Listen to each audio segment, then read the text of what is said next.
Hello students, now we have to start the chapter that is poverty as a challenge. Okay, तो इसमें हम कर रहे हैं about the anti poverty programs कि गवर्नमेंट ने पावर्टी रिड्यूस करने के लिए कौन कौन से प्रोग्राम्स शुरू किए थे, ठीक है, जिससे कि क्या हो सके, पावर्टी कंट्री में रिड्यूस की जा सके, कम की जा सके। ठीक है, तो इसमें दो प्रोग्राम हम ऑलरेडी पढ़ चुके हैं। फर्स्ट वाज द नरेगा जिसमें 100 days employment was particularly for everyone, ठीक है, गारंटेड था। और दूसरा हमने पढ़ा अबाउट द प्रधानमंत्री रोजगार योजना। ठीक है, ये दोनों प्रोग्राम हमने पढ़े जिसके अंदर रूरल एरिया के लोगों को प्रॉपरली वर्क प्रोवाइड करवाया जा रहा था, जिससे कि वो अपने एरिया में ही काम शुरू कर सकें। छोटा मोटा बिजनेस हो या स्मॉल इंडस्ट्री हो, कुछ भी वो शुरू कर सकते हैं। इसी तरह का एक और प्रोग्राम आया in 1995 that is rural employment generation programme. ठीक है, कौन सा प्रोग्राम था? That is rural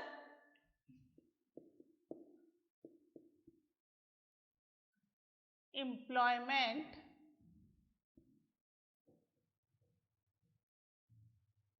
generation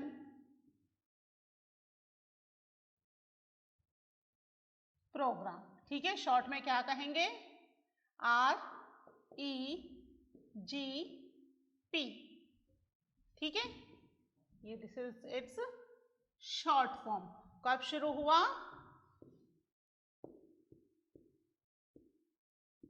it was started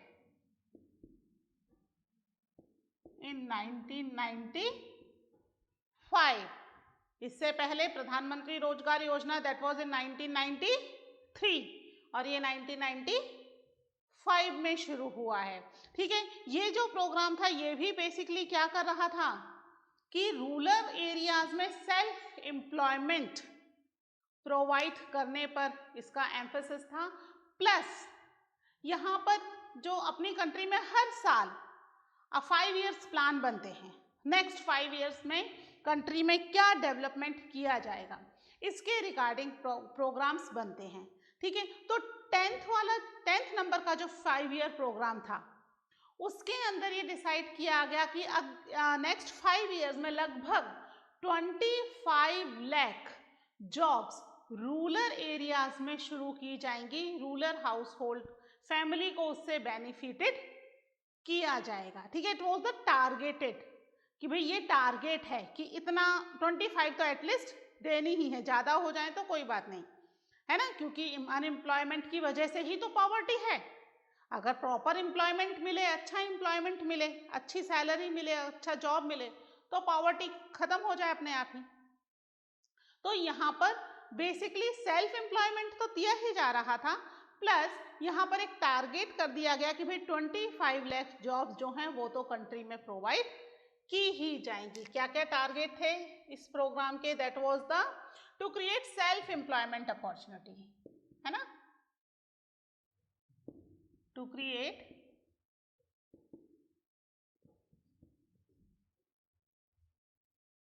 self employment opportunities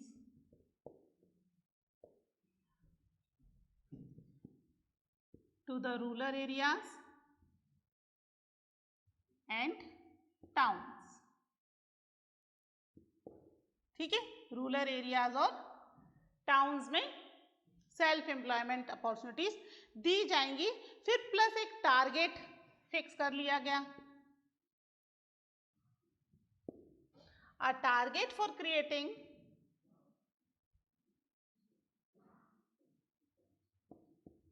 25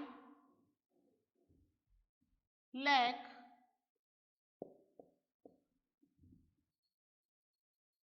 job opportunities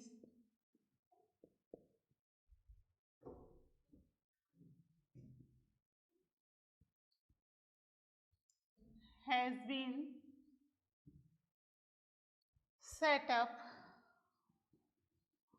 for the under 10th 5-year plan. ठीक है, हर बार क्या होता है, हमारी गवर्नमेंट 5 ईयर के लिए आती है, पता है ना आपको, हर 5 इयर्स में इलेक्शंस होते हैं, आफ्टर एवरी 5 इयर्स। तो हर 5 साल बाद जो गवर्नमेंट आती है वो अब अपने 5 साल के ड्यूरेशन में क्या क्या काम करेगी ये वो सेट करती है। ठीक है, तो यहाँ पर जो 10th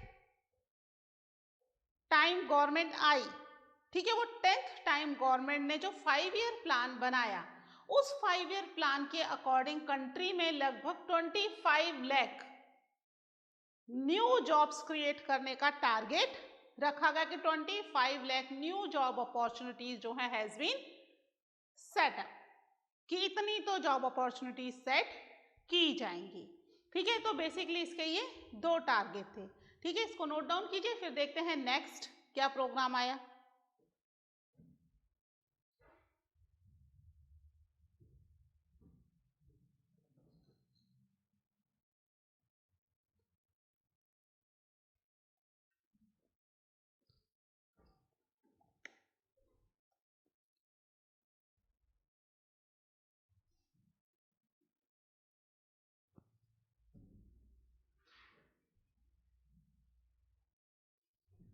ठीक है, जो नेक्स्ट प्रोग्राम आया दैट वाज द स्वर्ण जयंती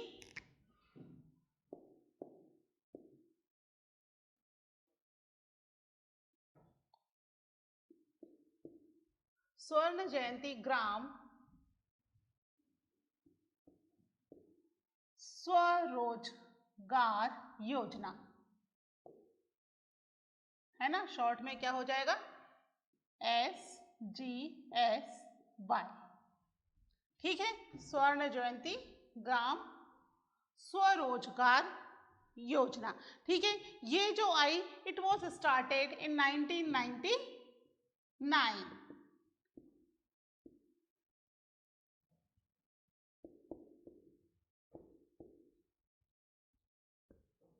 ठीक है, 1999 में इसको शुरू किया गया। देखिए, प्रधानमंत्री रोजगार योजना 1993, रूरल जनरेशन प्रोग्राम 1995, स्वर्ण जयंती ग्राम स्वरोजगार योजना 1999।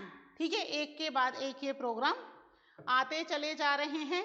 इसमें बेसिकली जो रूरल हाउस होल्ड फैमिली है उन्हें असिस्ट किया जाएगा कि हाउ दे कैन अपने आप को मीन्स पॉवर्टी से कैसे बाहर निकाला जाता है, उन्हें असिस्टेंट किया जाएगा, उन्हें फैसिलिटीज प्रोवाइड की जाएगी जिससे कि वो अपने आप को इस पॉवर्टी से बाहर निकाल सकें। ठीक है, इसके अलावा यहाँ पर एक स्मॉल सेल्फ हेल्प ग्रुप बनाया जाएगा। ठीक है, सेल्फ हेल्प ग्रुप क्या होता है, इसमें 15 से 20 व्यक्ति होते हैं।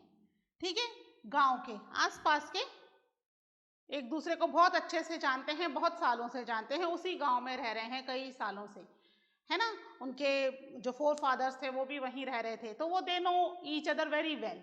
तो वो 15-20 लोगों का एक ग्रुप बनता है जो हर बार थोड़ा थोड़ा पैसा आपस में इकट्ठा करता है, एवरी मंथ और एवरी वीक, जैसे भी कन्वीनियंट हो। ठीक है, अब ये पैसा बहुत ही छोटा अमाउंट होता है, बहुत बड़ा नहीं होता, 25-50 रुपए जितना अमाउंट ही वो लोग इकट्ठा करते हैं। तो हर बार बार बार ये अमाउंट इकट्ठा करने से क्या होता है, धीरे धीरे एक बड़ा अमाउंट बन जाता है।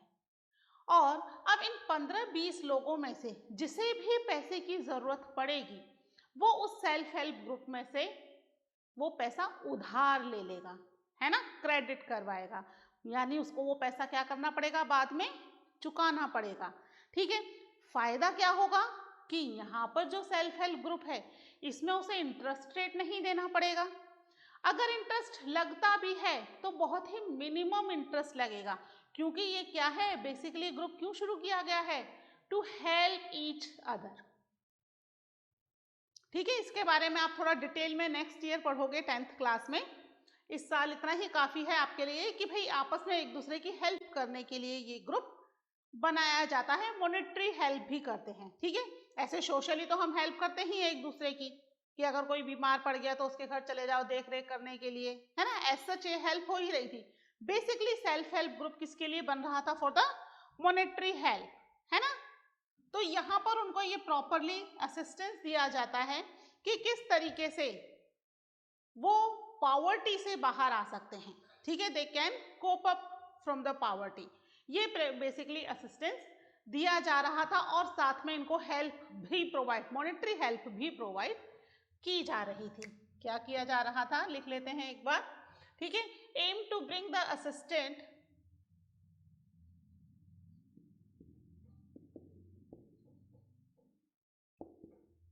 bring the assistant poor family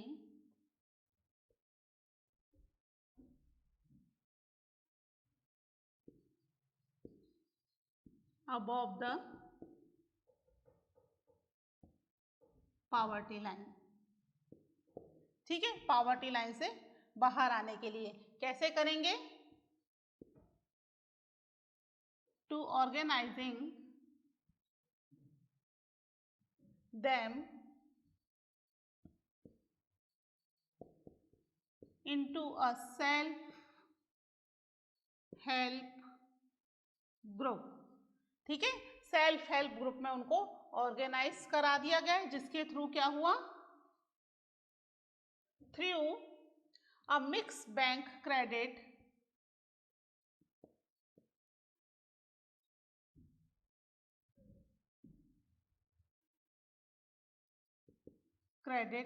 and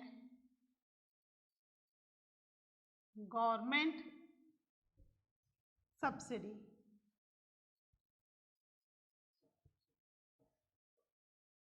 ठीक है। इसमें गवर्नमेंट सब्सिडी क्या होती है, बता चुकी हूं मैं आपको कई बार। गवर्नमेंट सब्सिडी यानी कि जो चीजें हैं, सामान, उस पर गवर्नमेंट क्या होती है, पैसा रिड्यूस कर देती है, यानी काफी सारा पैसा गवर्नमेंट खुद बियर करती है और जिसको वो सामान चाहिए उसे उस सामान पे बहुत ही कम पैसा पे करना पड़ता है। तो यहाँ सेल्फ हेल्प ग्रुप के थ्रू क्या मिल रहा है, सेल्फ हेल्प ग्रुप जब बन जाता है तो उसको बैंक से भी लोन मिल जाता है ना। बैंक भी उनको फैसिलिटीज प्रोवाइड करती है टू प्रोवाइड द लोन, तो बैंक क्रेडिट भी मिल जाएगा और गवर्नमेंट से सब्सिडी भी मिल जाएगी, ठीक है। इसके अलावा एक और प्रोग्राम आया, दैट वाज द प्रधानमंत्री ग्रामोद्योग योजना।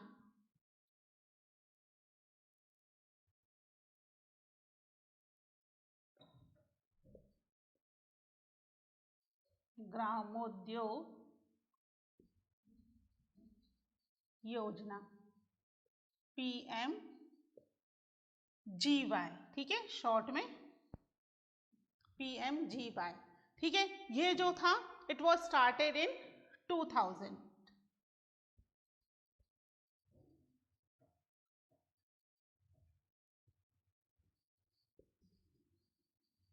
ये 1999 में, ये अगले साल ही 2000 में आ गया। इसमें क्या हो रहा था, इसमें एडिशनल असिस्टेंस प्रोवाइड किया जा रहा था, ठीक है, कि पावर्टी लाइन से बाहर निकलने के साथ साथ उन्हें प्रॉपर फैसिलिटीज भी मिले, proper education facility, job facility, health facility, ठीक है, proper shelter, electricity facility, water facility, ये सारी एडिशनल फैसिलिटीज दिलाने के लिए ये प्रोग्राम बनाया गया, ठीक है, ग्रामोद्योग योजना, ठीक है। क्या था, additional central assistant,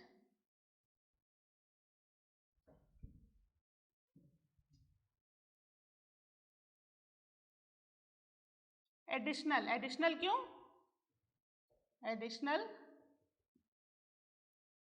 central assistance, additional क्यों, क्योंकि जो स्टेट गवर्नमेंट है वो तो, क्योंकि स्टेट की रिस्पॉन्सिबिलिटी है अपने यहाँ की पॉपुलेशन को फैसिलिटीज प्रोवाइड करवाना, तो स्टेट तो करवाएगी ही, इसके अलावा सेंट्रल गवर्नमेंट भी यहाँ पर फैसिलिटीज प्रोवाइड करेगी, ठीक है। तो additional central assistant is given to the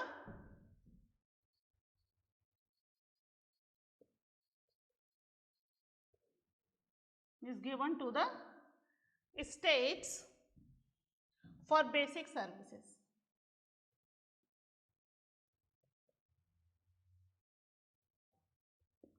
ठीक है। कौन कौन सी होती हैं basic services, that is primary education, primary health facilities, shelter, water facilities and electricity facilities. ये सारी बेसिक फैसिलिटीज प्रोवाइड करने के लिए स्टेट गवर्नमेंट को सेंट्रल गवर्नमेंट भी हेल्प प्रोवाइड करेगी। इसके अलावा एक और योजना आई, दैट इज द अंत्योदय अन्न योजना। ठीक है, वो क्या थी अंत्योदय अन्न योजना? That is also started in 2000। ठीक है, अंत्योदय अन्न योजना यानी कि हर एक व्यक्ति को प्रॉपर फूड प्रोवाइड हो। ठीक है, कंट्री में कोई भी व्यक्ति भूखा ना रहे। तो इसमें बहुत ही कम प्राइस में फूड ग्रेन्स लोगों को प्रोवाइड किए गए, basically to the poor population, है ना। 1 रुपये 2 रुपये किलो गेहूं चावल ये उस स्कीम के थ्रू लोगों को प्रोवाइड किए गए, जिससे कि कंट्री में किसी को भी भूखा ना रहना पड़े। ड्यू टू द पॉवर्टी, हमने देखा था ना कि भाई due to poverty they are unable to get proper food, है ना। Even they are unable to get 2 square of meal, 2 वक्त का खाना भी नहीं मिल रहा। तो यहाँ पर बहुत ही कम प्राइस में फूड ग्रेन दिए जा रहे थे, जिससे कि एटलीस्ट वो अपना खाना, एटलीस्ट फूड फैसिलिटी उन्हें मिल सके। तो इसके लिए एक नई योजना अंत्योदय अन्न योजना, इसके बारे में भी आप डिटेल में पढ़ोगे इन द नेक्स्ट क्लास। ठीक है, अभी आप इनको नोट डाउन कर लीजिए, फिर हम देखते हैं कि ये जो योजनाएं आई इनकी वजह से गरीबी तो खत्म हो जानी चाहिए। तो क्या ऐसी प्रॉब्लम हो गई कि गरीबी यानी पॉवर्टी अभी भी स्टिल कंट्री में एग्जिस्ट है? ओके,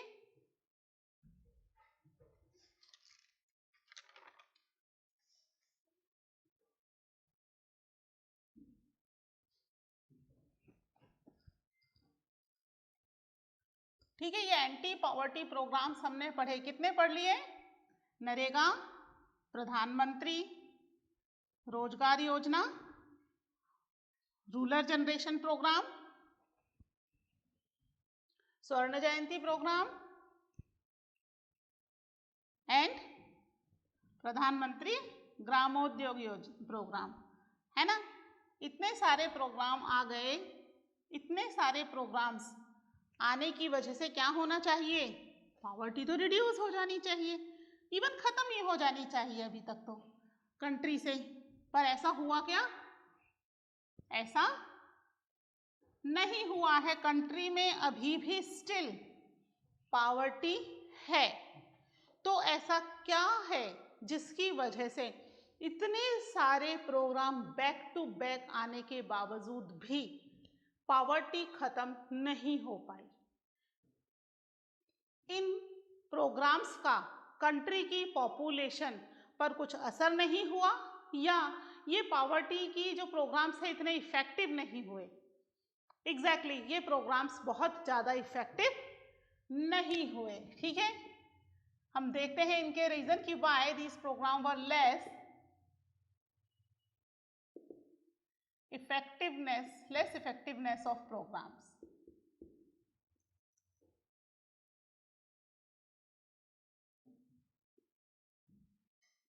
ठीक है, ये प्रोग्राम्स आए, ये इफेक्टिव नहीं हो पाए, कम इफेक्टिव रहे। हुए तो सही, पॉवर्टी रिड्यूस तो हुई है ना। 45% से अभी तो केवल लगभग 20%, 15% के आसपास पॉवर्टी है। अभी और नया डाटा आ जाएगा तो पता चलेगा एग्जैक्ट कितनी पॉवर्टी है, लेकिन काफ़ी हद तक पॉवर्टी रिड्यूस हो गई है। यानी इफेक्ट तो हुआ, बट जितना होना चाहिए था उतना इफेक्ट नहीं हुआ, क्योंकि यहाँ प्रोग्राम्स बैक टू बैक आ गए, एक के बाद एक प्रोग्राम्स जो हैं वो आ गए।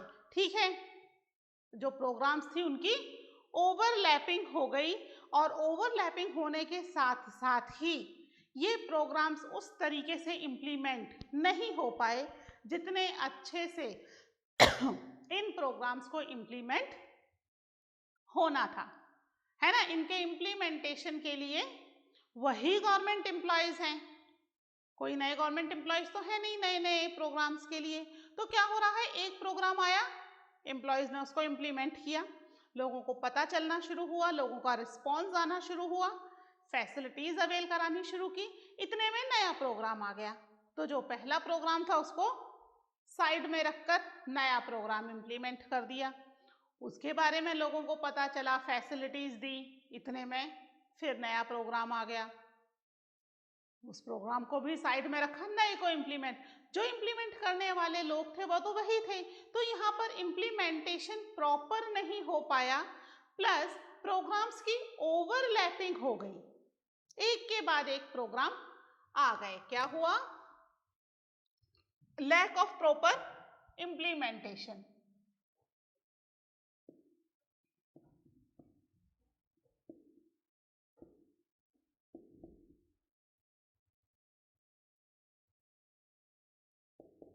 इम्प्लीमेंटेशन एंड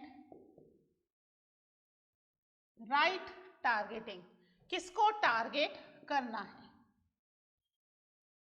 प्रोग्राम का नाम ही था targeted anti poverty programme, but सही व्यक्तियों को यहाँ टारगेट नहीं किया गया, प्लस प्रॉपरली ये प्रोग्राम इम्प्लीमेंट भी नहीं हुए। उसके अलावा क्या रहा कि ये जो प्रोग्राम था, बहुत सारे प्रोग्राम आ गए, तो इनकी ओवरलैपिंग हो गई। ठीक है, there has been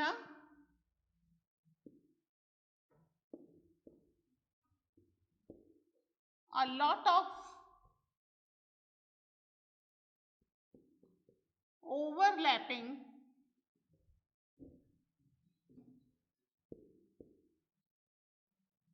of schemes।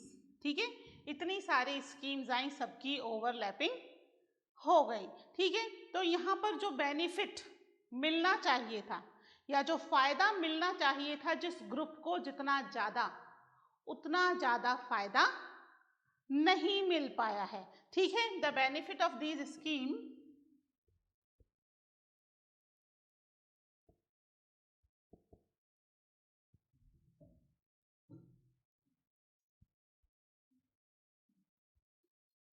the benefits of these schemes not fully reached to the deserving society। ठीक है, जो डिजर्विंग सोसाइटी थी या डिजर्विंग लोग थे, उन लोगों तक ये स्कीम का फायदा नहीं पहुंच पाया। ठीक है, जिसकी वजह से ये स्कीम जो है वो प्रॉपरली इम्प्लीमेंट नहीं हुई, ना ही उसको टाइम मिला प्रॉपरली इम्प्लीमेंट करने का, क्योंकि ओवरलैपिंग हो गई। जिनको फायदा मिलना था उनको नहीं मिल पाया, जो इसका फायदा उठा सकते थे उन्होंने फायदा उठा लिया। यानी प्रॉपरली पुअर को फायदा मिलना था तो कहीं मिडिल क्लास ने उठा लिया, कहीं रिच सेक्शन ने उठा लिया, है ना। यानी जो डिजर्विंग सोसाइटी थी या डिजर्विंग पुअर्स थे, उन्हें इसका प्रॉपर फायदा नहीं मिल पाया। ठीक है, ये तो हुई बात प्रोग्राम्स के इम्प्लीमेंटेशंस की। तो इसके अलावा और भी चैलेंजेस हैं, है ना, पॉवर्टी को रिड्यूस करने के लिए। आप इसको एक बार नोट कीजिए, फिर हम बात करते हैं और चैलेंजेस की।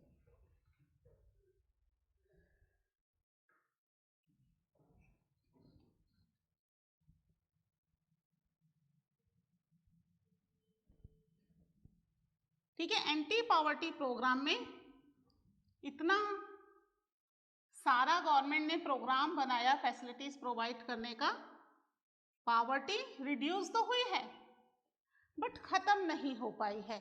और अभी भी गवर्नमेंट के आगे क्या है? द चैलेंजेस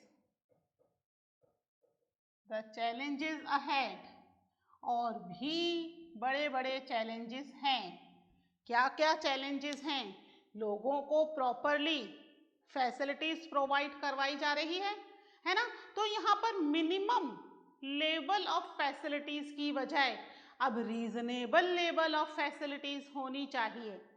क्या डिफरेंस है दोनों में? मिनिमम लेवल, भाई फूड, शेल्टर, इनकी प्रॉब्लम सॉर्ट आउट हो गई, तो पॉवर्टी से आप क्या हो गए? बिलो पॉवर्टी लाइन नहीं रहे, तो इट इज रीजनेबल नहीं। रीजनेबल कब होगा? जब आपको प्रॉपर जॉब फैसिलिटी मिले, फूड फैसिलिटी मिले, हेल्थ फैसिलिटी मिले, एजुकेशन फैसिलिटी मिले, है ना, शेल्टर फैसिलिटी मिले, proper safe and clean water मिले, सेफ एंड क्लीन एनवायरनमेंट मिले, आसपास क्लीनलीनेस हो, है ना, किसी भी तरह का डिस्क्रिमिनेशन ना हो, ना ही जेंडर डिस्क्रिमिनेशन हो और ना ही कास्ट डिस्क्रिमिनेशन हो। तो अभी तो यहाँ पर गवर्नमेंट केवल इसी चीज में लगी हुई है कि लोगों की जो मिनिमम लेवल ऑफ फैसिलिटीज हैं वो प्रोवाइड हो जाए। वो प्रोवाइड होने के बाद reasonable level of facilities provide करवाने की कोशिश गवर्नमेंट करेगी। तो अभी तो गवर्नमेंट के सामने और भी बड़े बड़े चैलेंजेस हैं, है ना। डिस्क्रिमिनेशन बहुत बड़ा चैलेंज है जिसको हटाने के लिए कोई गवर्नमेंट कुछ नहीं कर सकती है। यहाँ पर केवल लॉज बनाए जा सकते हैं। तो गवर्नमेंट लॉ तो बना ही चुकी है, काफी टाइम से लॉ है डिस्क्रिमिनेशन के अगेंस्ट, है ना। जेंडर डिस्क्रिमिनेशन हो रहा है, घर में जिस तरह का वायलेंस फेस करना पड़ता है वुमेन को, या सोसाइटी के अंदर जो डिस्क्रिमिनेशन फेस करना पड़ता है, वो भी कंट्री के लिए एक बहुत बड़ा चैलेंज है कि इन सब चीजों से भी लोगों को बाहर निकाला जाए। हमने देखा ना, पुअर में भी सबसे पुअरेस्ट कौन है? The women of that family and the girl child of that family. क्यों? Because of the gender discrimination, है ना। तो किसी भी तरह का कोई डिस्क्रिमिनेशन ना रहे, सबको जॉब अपॉर्चुनिटीज मिले, हेल्थ फैसिलिटीज मिले, शेल्टर, एजुकेशन, ट्रेनिंग, सभी फैसिलिटीज सबको मिले, तब क्या होगा? That is the reasonable level of poverty. ठीक है, हमने देखा सोशल साइंटिस्ट कुछ अलग तरीके से पॉवर्टी को मेजर कर रहे थे और जो दूसरे लोग थे वो अलग तरह से पॉवर्टी को मेजर कर रहे थे। तो यहाँ प्रॉपर फैसिलिटीज जब तक नहीं मिलेंगी तब तक गवर्नमेंट का ये जो चैलेंज है ये खत्म नहीं होगा, ये एज इट इज रहेगा। ठीक है, तो यहाँ मिनिमम और रीजनेबल को आप समझ गए होंगे कि मिनिमम मतलब मिनिमम लेवल कि काफी है, इतना मिल गया, ठीक है, भरपेट खाना मिल गया, रहने के लिए जगह मिल गई, दैट इज सफिशिएंट। रीजनेबल जिसमें लाइफ प्रॉपरली लिव की जा सके, है ना, the basic facilities to live the life properly, कि यहाँ पर वो चीजें हैं कि रिस्पेक्टफुली डिग्निफाइड लाइफ व्यक्ति को मिल रही है। जब तक एक डिग्निफाइड लाइफ व्यक्ति को नहीं मिलेगी, क्या है गवर्नमेंट के लिए? द चैलेंज अहेड, अभी और नए नए चैलेंज आते चले जाएंगे, है ना। पॉवर्टी रिड्यूस करेंगे, पॉवर्टी खत्म होगी, डिस्क्रिमिनेशन खत्म करना है ना। ये सारे चैलेंजेस अभी गवर्नमेंट को फुलफिल करने हैं। ठीक है, तो ये हमारा chapter poverty as a challenge complete हो गया है। एक बार आप सारे प्रोग्राम्स बुक में से रीड कर लीजिएगा प्रॉपरली। ठीक है, मिलते हैं in new lecture with a new chapter. Okay, till then take care, bye.